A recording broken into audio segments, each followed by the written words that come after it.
From advertising to software as a service to data.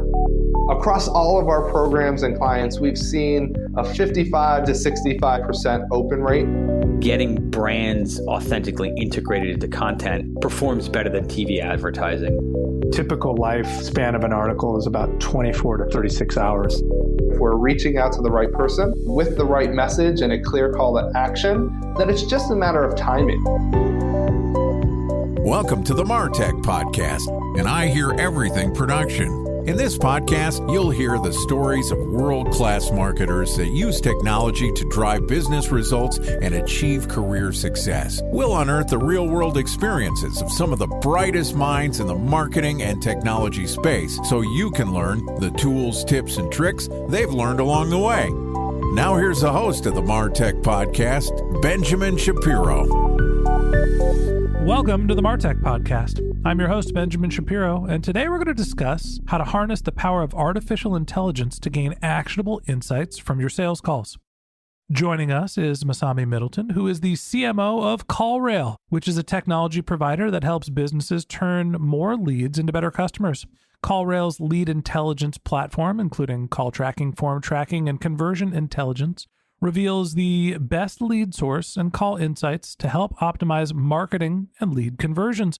Yesterday, Masami and I talked about how you can unlock call data using artificial intelligence. And today we're going to continue the conversation talking about turning call data into marketing advantages. All right, here's the second part of my conversation with Masami Middleton, the CMO of CallRail. Masami, welcome back to the MarTech Podcast. Thanks. Glad to be here. Excited to have you back. Always a privilege to have someone from CallRail join the podcast. Yesterday, you and I talked about artificial intelligence and how it's kind of old hat for CallRail. You've been using large language model to help brands understand what's happening in their call data for a while. And now everyone is not necessarily catching up, but applying similar technologies. I want to talk outside of just using artificial intelligence to understand what's being said in your sales team's calls. How do you think your call data is actually creating marketing advantages? Talk to me about how you can make the connection between what's being said by your sales teams on calls or what your prospects are saying, and how do you leverage that for your marketing campaigns? I think at a fundamental level, call insights provide a level of visibility that a lot of marketers or agencies historically have not had. In earlier days of marketing, I think a lot of people were fixated on maximizing leads at the lowest cost possible. Well, those days are gone when it's all about just as many leads as possible at the lowest cost per lead as possible. You absolutely have to care about the outcomes that you're driving. What's happening with those leads? Are they being properly handled? Are people actually answering the call when you're driving a call to a business? Marketers should absolutely care about that because if they're managed well, that's what drives your ROI, right? And so we have heard a lot of customers talking about that lack of visibility, but with solutions like our conversation intelligence, they can very quickly see how those calls are being handled. For example, if you're a marketer and your business says we're not driving quality leads, you have the evidence at your fingertips to kind of see, yes, these are the kind of leads that we're driving. Let's look at the quality of the conversation, what the outcomes are. In older days, we couldn't do that, right? Or there would be a siloed kind of relationship between the frontline sales team and marketing. We're very much about linking those things together. And whether those insights are useful to sales and how to optimize agents' conversations on the phone, or if they're used to optimize marketing campaigns, all that's great. I think what we're about is just surfacing those insights so either team can use them. And the benefit to the marketer is they can really see how those leads are being handled and know that they're driving ROI.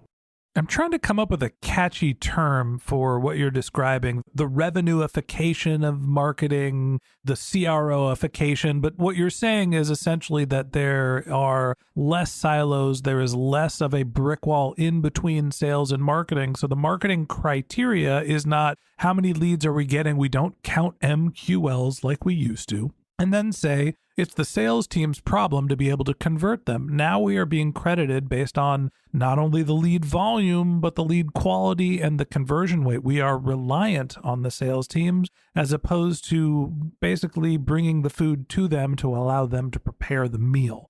That said, there is some great data that can be pulled from what is happening on the sales side that can help you be more efficient in your marketing. We touched on this a little bit. Talk to me about some of what you can pull out of your sales data, out of your call data, to understand not only what marketing campaigns are effective, but also how to create new campaigns. I think there's a lot of things that our solution has been doing for quite some time that allows you to really isolate the best leads and the lead sources that are driving those best leads.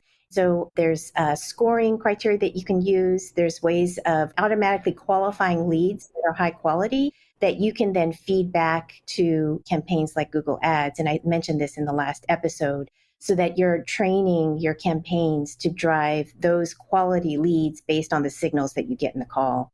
In the last episode, I also mentioned the summaries and the sentiment that we're able to surface. Yes, calls have a lot of rich insights, but no human has the capacity to go through hours and hours and hours of calls. You're talking to the wrong person. I'm in front of a microphone on a podcast all of the time. It is possible. It is possible. Yeah, but when you're a business that's dealing with thousands and thousands of calls, and especially if you're a marketer where your core focus is not on how the calls are managed, your core focus is proving your worth as a marketer or retaining your clients as an agency. And so you want to make sure that nothing's being dropped. The ball isn't being dropped like they're not answering the call, or the calls aren't handled in a suboptimal way where you know that they're not driving the right call outcomes, whether it be a booking or revenue. So our summaries, our sentiment analysis allows you to get at-a-glance insights in seconds, as opposed to pouring through call transcripts or listening to hours and hours of call recordings. There's what was it? Glengarry, Glen Ross, the old sales movie where they were kind of highlighting the value of the leads. And it was, for anybody that's, I don't know, under 40 years old that probably hasn't seen this movie, it's a sales team that always is fighting over who's going to get the good leads. And the takeaway here is they're saying, well, if you did a better job closing, you'd get the good leads. And in this case, it seems like now we have the technology to be able to understand whether it is a lead efficacy or whether it is a sales conversion problem to say, look, this channel is providing good quality leads. Sales team, you're just messing it up. Or you know what? That wasn't a very high quality lead, so we shouldn't hold the sales team as responsible for a lower conversion rate. That sentimentality is incredibly important in understanding the quality of the source. Now, you mentioned something yesterday about using keyword analysis to be able to create new campaigns. Walk me through how you're able to understand what are the valuable keywords that are set in a call and how can you use that for your marketing efforts?